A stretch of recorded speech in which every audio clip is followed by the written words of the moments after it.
स्वामी जी, आपके उपदेश से मालूम पड़ा कि व्यक्ति मनी माइंडेड हो गया है, मनी सेंटर्ड हो गया है, सेल्फ सेंटर्ड हो गया है। और हर व्यक्ति ये जानता है कि जब मैं जाऊंगा, हर समझदार व्यक्ति ये जानने लग गया कि मैं जाऊंगा जो साथ कुछ भी नहीं लेके जाऊंगा। भगवान महावीर ने कहा कि वस्तु परिग्रह नहीं है, वस्तु में धन भी आता है, धन परिग्रह नहीं है।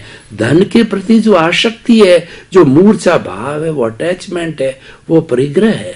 धन व्यक्ति के पुण्योदय से आता, हम मानते हैं, लेकिन कुछ ऐसा कारगर उपाय बताइए कि व्यक्ति धन के आने के बाद भी जो है उसमें आसक्ति न करके, वो क्योंकि उसका खुद का धन आ रहा है उसको उपयोग करे, कोई दिक्कत नहीं है, पर फिर भी बच रहा है। तो यानी उस आसक्ति की जगह हम अनासक्ति कैसे आध्यात्म विज्ञान, नई दृष्टि, नई सोच के माध्यम से रॉन्ग बिलीफ को राइट बिलीफ में कैसे बदल सकते हैं, ताकि पैसा होते हुए भी व्यक्ति उसका सदुपयोग, दान पुण्य वगैरह अच्छे रूप में करे। धन्यवाद प्रश्न के लिए। सबसे पहली बात यह है कि हमारे समाज में बदलाव कैसे ला सकते हैं। लोग अपनी मेहनत से कमाते हैं, अपने पुण्य से कमाते हैं, और पुण्य से वो पैसा प्राप्त करके अपनी मौज शौक में और ज़रूरियात में वो खर्च करते हैं। उसमें कोई कमी नहीं है, मैं मानता हूँ, मगर उसका मतलब ये नहीं है कि जो कर रहे वो सही कर रहे हैं, जो सोच है वो सही है, ऐसा हम नहीं मानते हैं। क्योंकि बदलाव सोच में लाना है। तो सोच क्या होनी चाहिए? सोच ये होनी चाहिए कि मैंने अपने मेहनत से, पुण्य से, शिक्षा से, एजुकेशन से और अपने हुनर से जो कुछ पैसा कमाया है, इसका मैं अच्छा उपयोग करूं, मेरे लिए उपयोग करूं, परिवार के लिए उपयोग करूं, और बाद में जो भी पैसा मेरा है वो मैं मौज शौक में उपयोग नहीं करूं, मगर इंसान की ज़रूरियात को दूर करने में मैं जो हो सके ऐसा मैं सहयोग करूं। एक गरीब व्यक्ति को खाना नहीं है तो मैं कैसे करके उसकी जो भूख है मिटाऊं और उसके मुंह पे आनंद लाऊं, ये सोच मेरी होनी चाहिए।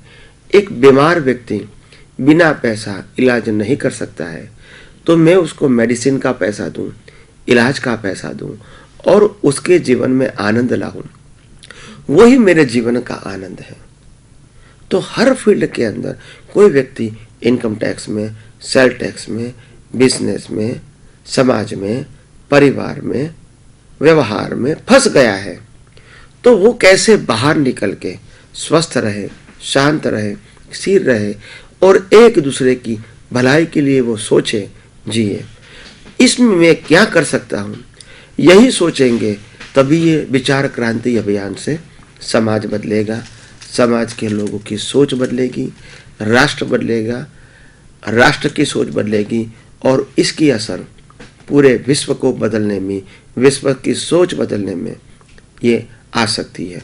तो मैं समझता हूँ कि ज़्यादातर ये जो सब्जेक्ट है सामाजिक उत्थान का, ये ह्यूमैनिटी के साथ जुड़ा हुआ है और ह्यूमैनिटी को आगे लाने के लिए लोगों में मानवता बढ़े, प्रेम, मैत्री, भाईचारा बढ़े, इसके लिए हम क्या कुछ कर सकते हैं, चाहे मीडिया के माध्यम से, चाहे किताबों के माध्यम से, चाहे लेख के माध्यम से, चाहे फिजिकली हेल्प कर सकते हैं, चाहे पैसे से कर सकते हैं, चाहे आर्ट से कर सकते हैं, चाहे पॉलिटिकली कर सकते हैं।